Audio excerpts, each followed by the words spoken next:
Welcome to the Black Business Podcast, where we help Black entrepreneurs, Black business owners, and Black consumers connect their Black dollars. Now, here's your host, Jenny Jones. Hello, it's great to be with you today. I am your host, Jenny Jones, and I am here hosting the Black Business Podcast. And joining me today is Ferris Givins of San Jose, California, Silicon Valley, and her company, Inhale, Exhale Bodywork. And today's show is being brought to you by the $5marketinggarage.com, where all of your online digital marketing needs are met inside the garage. I am super excited that our guest found time in her busy schedule to join us. You know, it's hard to catch up with all these entrepreneurs out here, and they're doing their business and they're trying to grow their revenue. And she found time to kind of link up with us here on the Black Business Podcast, where we connect entrepreneurs, small business, and consumers with their Black dollars.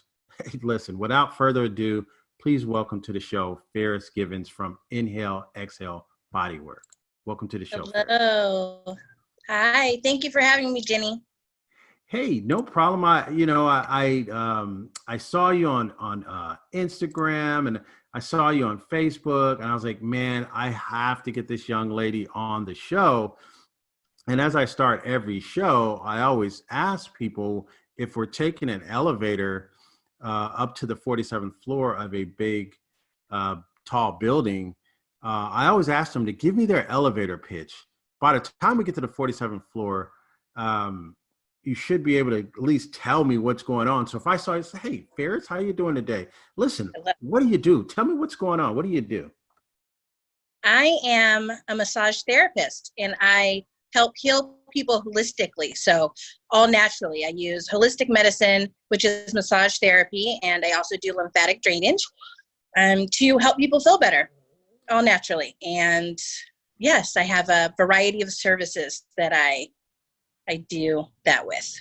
Wow. I mean, so we're gonna definitely have an opportunity to get into the variety of services. But when you say holistic, is that different than what people normally do? Because I gotta tell you, you know, my wife and I, we got this spa package or whatever, and she says, oh, you know, your body's tight, let's just go. And we went to this place. Man, they started climbing on all these poles and walking on my back. I was like, what is going on? So tell me, so that's my only experience, and it was not good. So help me out. I mean, and you know, if you haven't noticed, I'm African American, so I don't know a whole lot about this business. So that's why I had to have you on the show. What's going on? Tell me what happened? What happened when I did that? So you probably had Thai massage. I'm not sure where you were in the world or what kind of spa you went to, but Thai massage, they typically do a lot of stretching and a lot of kind of that like walking on the body type of work.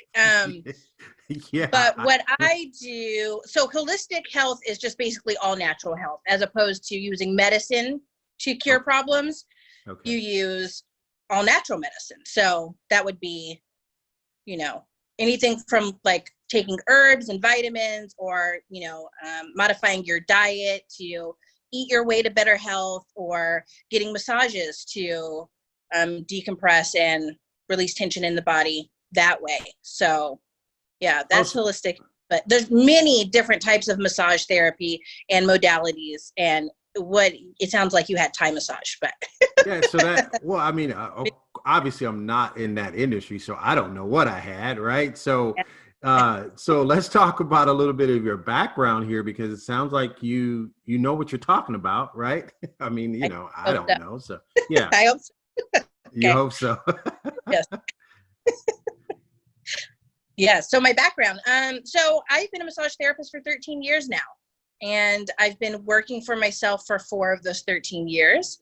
And I was a little lost when I first considered massage therapy. I didn't know which direction I wanted to go in or what I wanted to do with my life, really. I just knew that I needed to make a decent amount of money, and I didn't want to do a bunch of school, to be honest. I'm just not a school person. So I would be at home and I would see those trade school commercials where it's like, become a veterinarian tech, become a dental assistant. And massage therapy was the only one that kind of stuck out to me, where I was like, oh, I like to help people feel better. I'm very passionate about that, always have been, helping people. And I would get to work in a great environment and I'd get to make good money. And so I was like, I'll give that a try. And I did. And so 13 years later, here I am, 4 years working for myself. And yeah, still exploring new ways to help heal people holistically. Massage therapy is my main way right now. Wow. So that's, that sounds exciting. And it sounds like something you're very passionate about. I am. Yeah. And mostly when people are passionate about, there's a lot of people say, oh, I'm just going to get into this guy, I can make a lot of money. Or, oh, I'm just going to get it in. When people are passionate about something, then they're all into it. And they try to, like you said, now I'm still a student trying to learn and trying to get better at trying to figure out how to heal people holistically. Is that what you're still on that quest? Okay. Yes. So I just, well, first of all, I'm not someone who can just do something for the money. I just stopped showing up. I cannot show up for myself or anyone else without enjoying what I do. So, I mean, starting my business, for example, I was making very little money in the beginning, right? But it was worth it to me to keep working at it, to get to a place where I could support myself, because I needed to do something that I was passionate about and that I really loved, or else it's just not going to work for me. So let me stop you right there. Let me stop you right there. And I will occasionally do that, right? And I only do that for the benefit of the listener or the viewer. But what you said something, you said a mouthful, right? You said, hey, listen, when I started out making it, I started doing this business, I started making little money, but it's the passion that kept you in it and kept you at it. And I think for our young entrepreneurs out there, let's park there for a minute on how you are going to start, because a lot of times when you start out doing something, you don't have that much experience. So it's kind of hard for you to get clients because you're not really proven. So tell me about that transformation and how you just stuck with it. And you had to get out of bed every morning and says, man, I'm making $2 a week, but I got to stick with it. Give me that experience. I did. Yes. Well, like I said, I cannot compromise loving what I do for money. So that was part of it. But I had some experience. The salon where I rent my space to work out of now, I was working the front desk there for about 5 years before I started working for myself out of that salon as a massage therapist. And I was essentially running about 15 hairstylists' business for them. And they would each run their businesses a little differently. And, I would help them with that. I would take the money for their services. I would see how each stylist wanted to schedule their appointments and things of that nature. So I had that background where I kind of knew what I wanted to do, what would work for me as a business owner and what wouldn't work for me. Right. So I had that. And then that on top of just not wanting to work for someone else anymore, and how important that it would be for me to design my own career, I guess. Right. Just putting those two together, being patient. It takes a lot of patience to be a business owner. I will say that. Wow. So I did have to be patient. It doesn't happen overnight. And well, why do people think it happened overnight? Maybe I'm wrong, but I'm getting that from a lot of people. They think it happens overnight. Business happens. Because here's what I will say. They'll see somebody else, or they'll see somebody else do it. And I think everybody has their own runway. Mm-hmm. Everyone has their own runway. There's some people, depends on their business, depends on where they're at, depends on location, depends on the time, depends on where we're at in the market, right? And we're in a pandemic right now, right? Or depends on where we're at. So that really, a lot of that depends on how fast you get your wings and you kind of get up like an airplane taking off the runway, right? Yeah. Yeah, you have to be patient. I think people look at people who are already successful, quote unquote, and they say, oh, I want to be like that, so I'm going to start my business. And they don't think about the journey that it took that person to get there.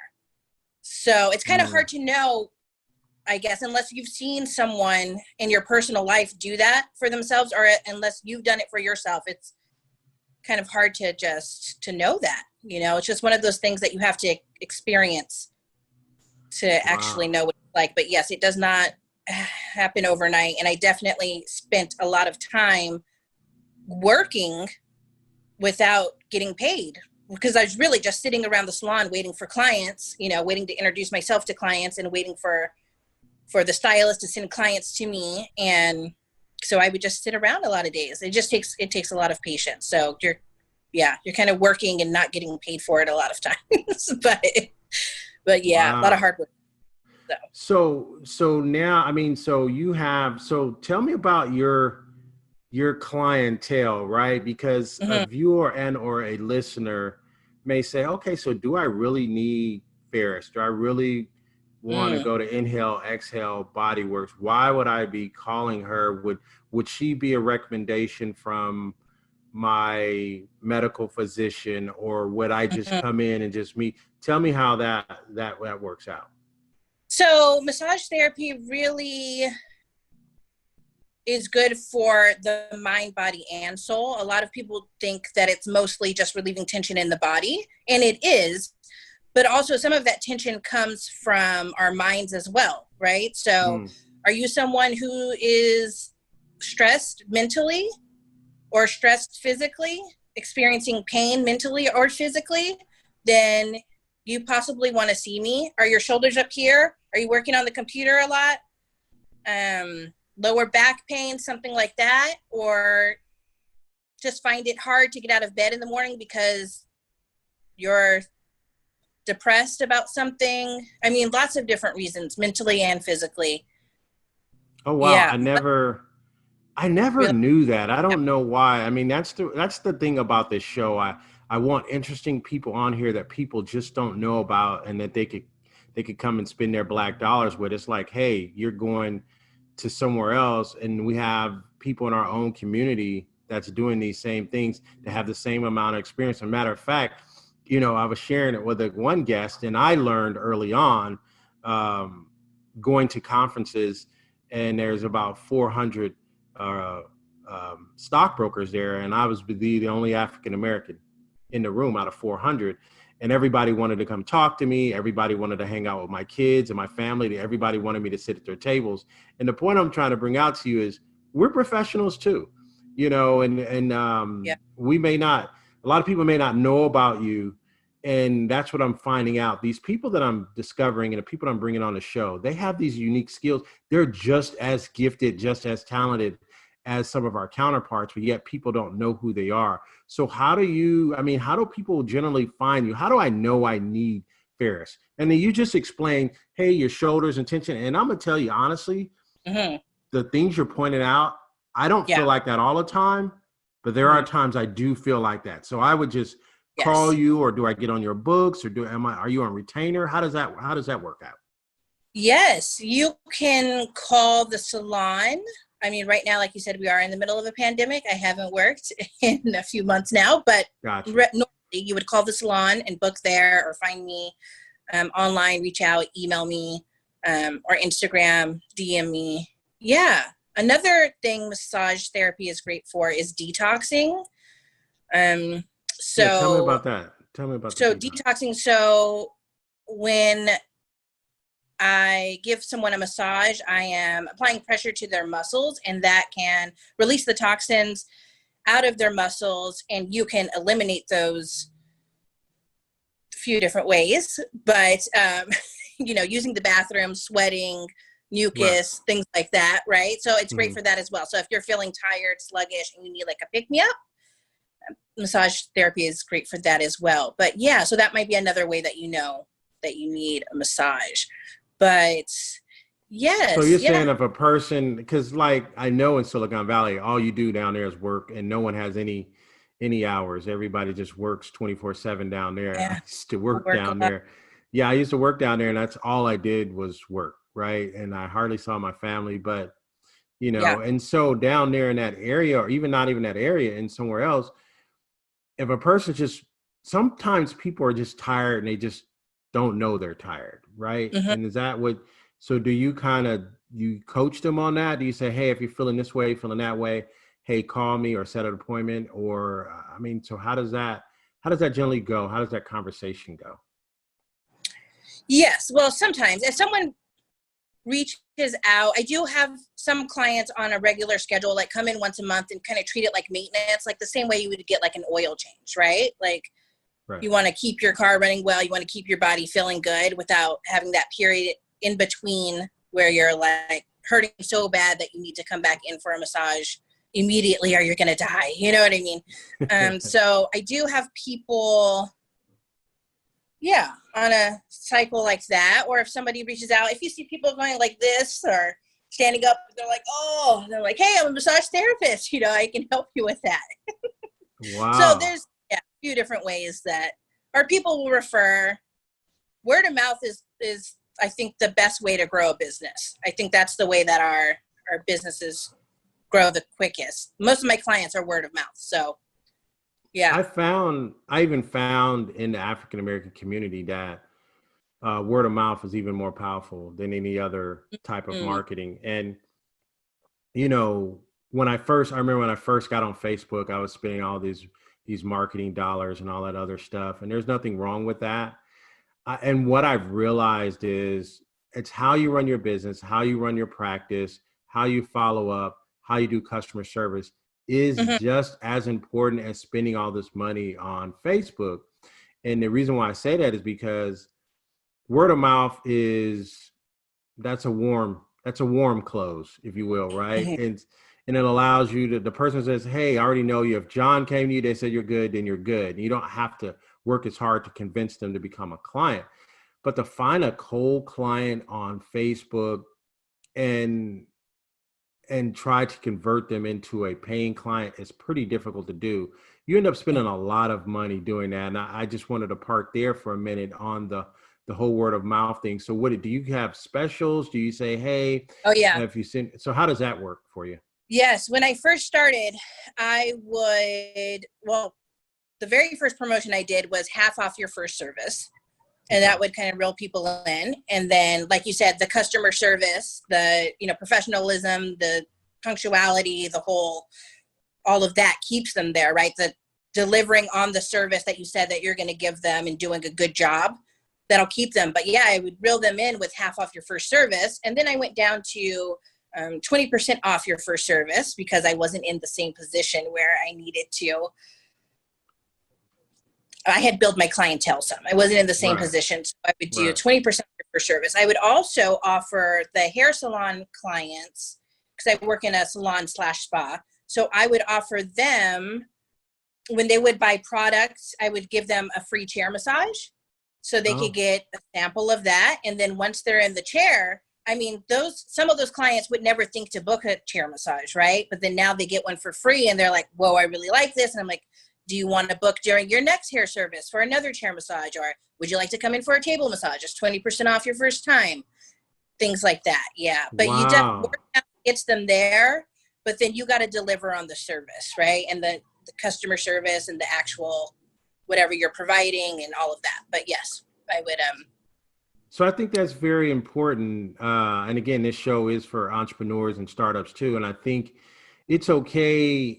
It's okay. I was in a heavy regulated industry. So I couldn't give stuff away. I couldn't do kickbacks. I couldn't do referral fees or anything like that, being an investment advisor and stockbroker. So I couldn't do that. But when I started expanding my service and started doing other things, I always thought it was good to give people a taste of who you are. I always thought it was good to kind of give people a taste of what your business can do. And then here's the thing, if you're going to do that, you better darn well deliver, right? You better darn well step up and be who you are and say where you're going to be there. And one thing I noticed, I'm not going to put this out there as negative, but I noticed being in the hair salon, I used to be a barber, right? If you look at the resume of the things I used to do, I used to be a barber back when I was in the military. Again, I was getting paid from the military and I was barbering. Okay. So imagine that. Okay. I got to that real quick. I figured out how to make the side money. But we would have barbers that would have people lined up waiting on them, and they just weren't there. They're supposed to be there at 9, and they just come strolling in around 11 or what have you, right? They come strolling in around 11. Biggest and pet. Go ahead. I think one of my biggest pet peeves, but go ahead. Sorry. No, I was going to let you go ahead and chime in on that. And we're trying to help other entrepreneurs, and we're trying to help them in their marketing and stuff and being true to who they are. But go ahead and finish up on that. Yes, no, I was saying one of my biggest pet peeves is people who run late. I am very, if I'm early, I'm on time. And if I'm on time, I'm late. Like, I'm very punctual. I always want to be on time. That's just a part of being professional, right? So that's important. The way you speak to your clients, and just like I said, delivering what you say you're going to deliver. I can do this for you. And just communicate clearly. If you can't do something for someone, then don't say that you can. You know what I mean? Just being honest, right. Open, communicating clearly, on time. All of that is a part of professionalism, I think. Yeah. And so we still have, a few more minutes before we come to a close. So let's just have a frank conversation. Doesn't have to do anything with you. It has everything to do with just being in business in general. Mm-hmm. Let's have a frank conversation on attitude, right? Because you work in a salon, you work in a salon environment. I used to work in a salon environment as being a barber, right? And I hear the talks of my wife when she comes from the salon. And let's talk about attitude. Let's talk about business attitude. Let's talk about business attitude and having a professional attitude, regardless. Some people will come in your salon, your shop, your location, and will try to clown you, right? They're just having a bad day and they try to clown. What do you do in those instances? Have you ever had that happen to you before? Not disrespect you, but say some things you're like, man, I wanted to give her or him a piece of my mind. Go ahead. Yes, I've worked in customer service my whole life. Like I said, I used to work the front desk before I was doing massage at the salon where I am now. Right. That's hard. You got to bite your tongue. Sometimes you got to maybe walk away and let your Tell me about that though. Why? Why do you think it's important to bite your? Because let's talk about us culturally, right? Let's talk about us culturally, right? We're not used to biting our tongues and all that other stuff. So talk to me about that. Why do you have to? Why do you have? Well, I'm talking about as a business owner, right? I'm not talking about because all money is not good money. We realize that, right? Yes. So why do we have to learn as a culture, as a small business owner, as an entrepreneur? Why do you think it's important for us to learn how to bite our tongue and turn the other cheek, if you will? Why do you think that's important? I think because you don't want the word to spread that you're, out here telling off all your customers, and regardless of how they treat you, people are not going to look at that. They're going to see how you treat others, right? Like, it would do more harm for me to say something nasty to someone who has a bad attitude with me. Like, I'd rather just turn that client away than try to feel better by bringing them down how they try to bring me down. Does that make sense? Like, yeah, no, and I get that. And I only asked you, it had nothing to do with you. It had everything to do with being an entrepreneur in your service. I wasn't saying, hey, this is what I heard or nothing. Yeah. I don't know. I was always taught the customer is always right. And being a business owner, I don't have to accept every customer. And I've had to tell some clients that, I don't think that we're a good fit, but I tell them in a specific way because, I want to treat everybody, all of my clients the same, right? Whether I'm letting them go or whether they don't treat me right, or whether I really love them or not, because you have a reputation to uphold. Right. And so as a business. So I remember early on, I tried not to fire any clients, right? Because I was just starting out, right? And But no, those are phases you go through, right? Yes. When you're just starting out, like you said, you used to do 50% off. Now I do 20% off. When you were in your 50% off days, yes, you probably really couldn't afford to fire clients. You had to really, really bite your tongue. Yes. And then so take me through that phase. So is that a different phase then, right? Yes, there was one thing that I've learned during quarantine is that I needed to rest. There was some much needed rest that I was not going to take on my own because I had built my clientele to a point where I wanted it to be, and I was working 6 days a week and I was getting tired, but I didn't want to let go of what I had built. Right. And so, yeah, there's, it's just setting boundaries with yourself, right?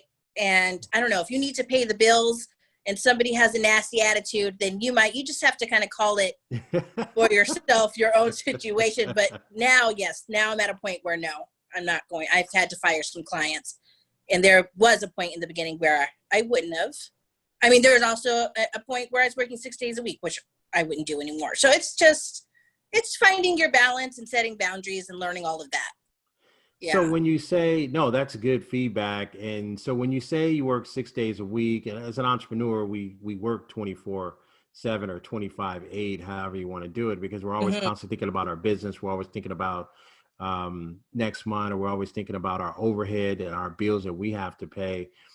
So how do you, and let me ask you this, you may know the answer, you may not know the answer. And as I bring different guests on, I'm kind of getting their feeling, and I want to have different shows with different content on it. But let me ask you this question. How does a business like yours scale? Right? You know what I mean by scale, right? No, what do you mean? So what I mean by scale is, how do you do work less and then maybe bring in an understudy and start taking some of your, that's what I mean by scale. That's what I mean by scale. Yes. So a business like mine, that would look like me, opening a spa and hiring other massage therapists, I guess. Yeah. So that's the ultimate goal. And some people may not want that, right? Not me. So that's not what you want? No, and I'm always open to the idea of my mind changing. Like, I never want to be so cut off of an idea that I don't want to be stubborn about it, right? I wouldn't say, I never say never. That's what I'm trying to say. I never say never. But as of now, I really enjoy just being my only employee and only having myself to manage and making sure that the, services are being delivered exactly how I want them to be delivered, customer service, the actual service, and all of that. So. Oh, come on. That's so easy to be in charge of you. Exactly. I like an easy life. Oh my God. To have employees and sometimes, and what I learned, there's a book called Good to Great, right? I recommend, I think it's by Peter or Paul. I can't remember his name.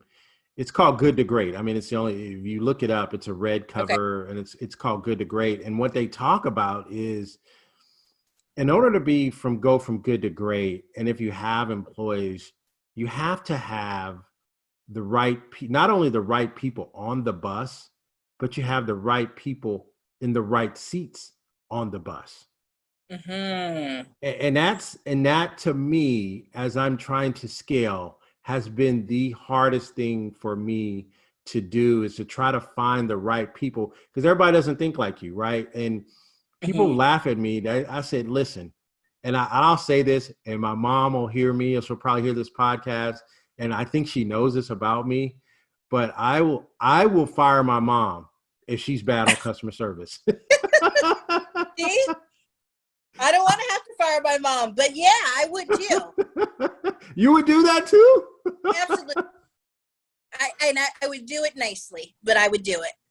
No, and I'm being funny. And I mean, this podcast is about helping people grow and to think and consider different things.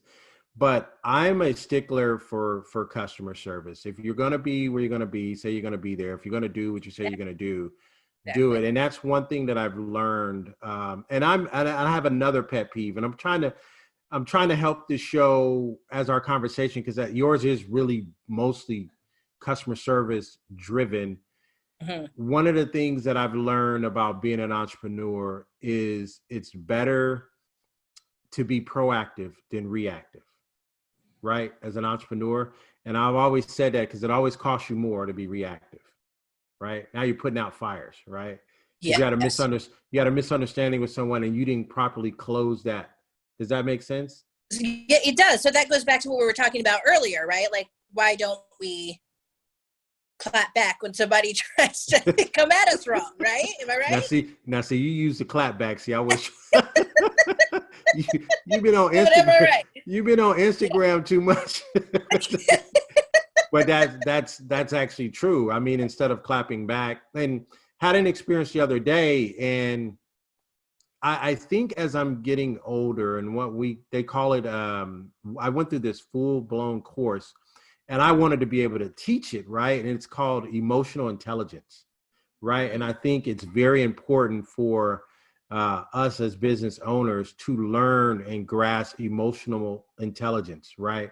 Somebody coming and telling you a piece of their mind or whatever, they may embarrass you in front of other people. You ain't gonna let them straight up disrespect you, but you'll say, okay, I could clap back right now and tell everybody that the last 3 checks you sent me bounced, right? But I'm not gonna do that. Yeah, that's clapping back. They come in there and says, you said you were going to do this. You said you're going to do that. You're like, yeah, but it had your check not bounced for the 5th time. That's That's serious clap back. Exactly. Yes. And so that's very important. So let me ask you this one question. I got one more question to ask you, then we're going to kind of bring it to a close. But in a business, like you have a service oriented business, and what I'm noticing about the service business, nail salon and beauty salon, all those types of businesses, I think people are trying. Yeah, I think people are trying with the pandemic. I think people are trying to adjust without those services, and they find it hard because I know my wife is here. She's walking around in a straight jacket on, right? And she's like, oh, I got to get my nails, my feet done. And, it's therapy. She goes and she closes her eyes and they work her over and she gets her nails and she's coming out and she's doing her thing. And yes, what in an industry, let's talk pre-COVID-19. And me, I'm a study of I study the economy. That's what I do. But this is a type of service. I consider it, I may not know this, and you may be saying it. It's a 2 terms. One is called a consumer staple, right? And one is called a consumer cyclical. This is economic terms. And what I mean by that is a consumer cyclical type of product or service is a service that does well when the economy does well or when it rises. So it's more cyclical based. If people got money, the economy's doing well, people will go get their hair, nails, feet, massages, all of the others. But a consumer staple is I gotta have it, deodorant, toilet paper, those types of things. And so the essentials. And so is this an essential service, or is this one that you want to or you think is you give me your reason why you think it's an essential service and why I should in a pandemic and or an economy that's contracting and getting tighter and I'm holding on to my dollars, why should I be coming to see you at Inhale Exhale Bodywork? Yes. Oh, it just depends on the client. I'm not for everybody, right? So some people really benefit from physical touch, right? Okay, right. They feel better mentally, physically, spiritually, emotionally, all around. They feel better after getting a massage. Not everybody gets their roots done. Not everybody gets a mani-pedi, right? So if you value massage therapy, then yes, my service is essential to you, to be quite honest. It's not for everybody, but for those that it is, it'll help you feel better. Now, have they explained That's the people? So the people that you do have those clients that you're very essential to, and I know and I believe you when you say that. But do they tell you that? Do they tell you that, or just by them showing up show you that, or do they actually tell you that? Oh, all of the above. I mean, yes, they absolutely tell me that, I've in some ways changed their lives for some, right? In other ways, this is, I've been looking forward to this all week, or just by booking maybe 2 or 3 appointments out, because they know for sure that this is essential to them. They value this service that much. Mm-hmm. That tells me right there. Yeah. So a lot of different ways, or maybe buying a gift card for a family member or someone. Like I need my family member to experience this because I love it that much. You know what I mean? So there's different ways of letting me know that my service is valued for sure.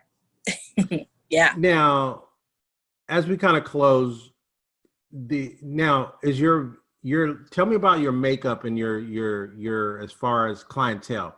Is it mostly women? Is it 50-50? Is it 50-40? What is 50-40? That'd be 90.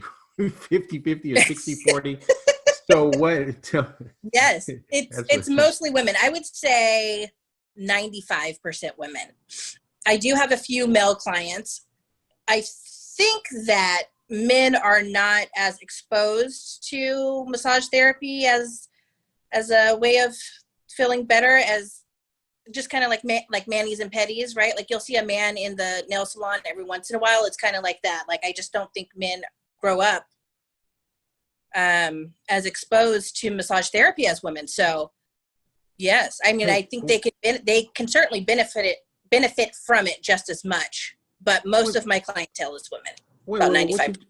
What you trying to say about us? I mean, we can't do mani petties. I'm saying the way our culture is set up. I'm messing with you. Yeah, you're right. I think it is a culture. I think it's a cultural thing. I've gone with my wife. It makes her feel good when I go with her. I'm like, okay, I'll go. And then I'm there. I'm like, hey, I don't want to leave. Right. Exactly. I think it's that same thing. I think getting exposed to it. Right. And when I let her go a lot of times, and it's funny because she'll tell me, she says, well, I don't want you to go to the same place I'm going to. I was like, what? I want to go. She's like, because my people there know me, and I don't want you coming in there and, your nails and your feet looking. I was like, what? And she says, I want my experience to be my experience when I go. But I'm going to be honest with you. When I do go with her, I do feel a lot better. Right? So men out there, hey, you need to give Miss Ferris a call. Yeah. When we get so many different ways to take care of yourself, for sure.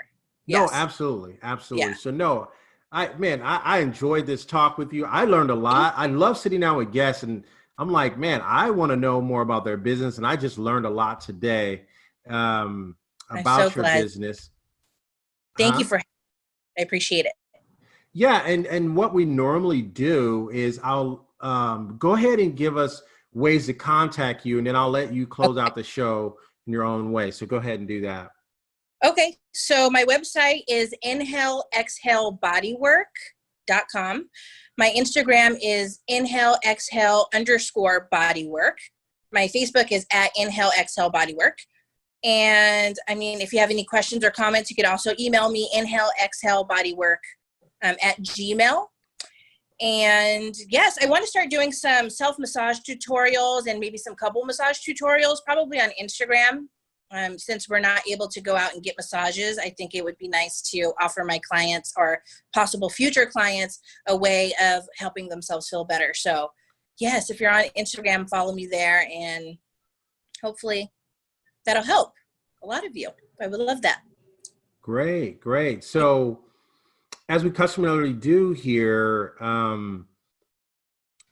as a takeaway, I want you to leave in your own way. I want you to, any parting words that you may have for a young aspiring entrepreneur, a small business owner, or a consumer that's wanting to spend their Black dollars, and how to solidify that. Go ahead and, in your own way, give us some parting words from Inhale Exhale Bodywork.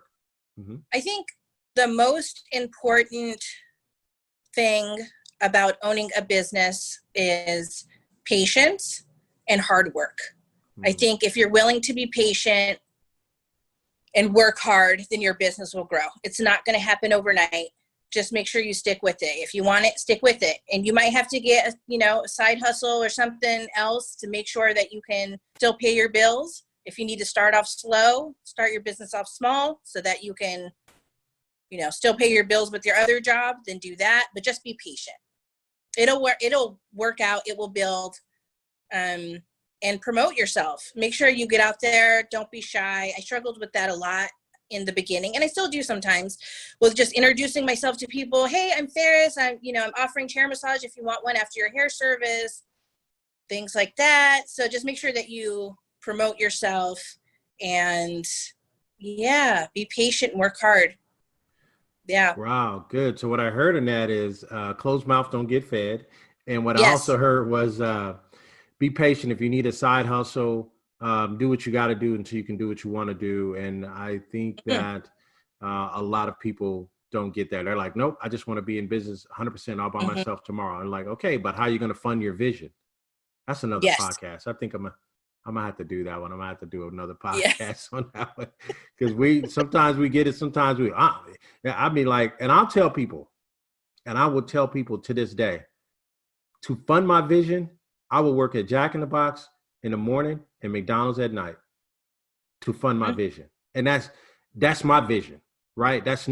You gotta basically split my head open to get my vision, but I'm gonna make it go through.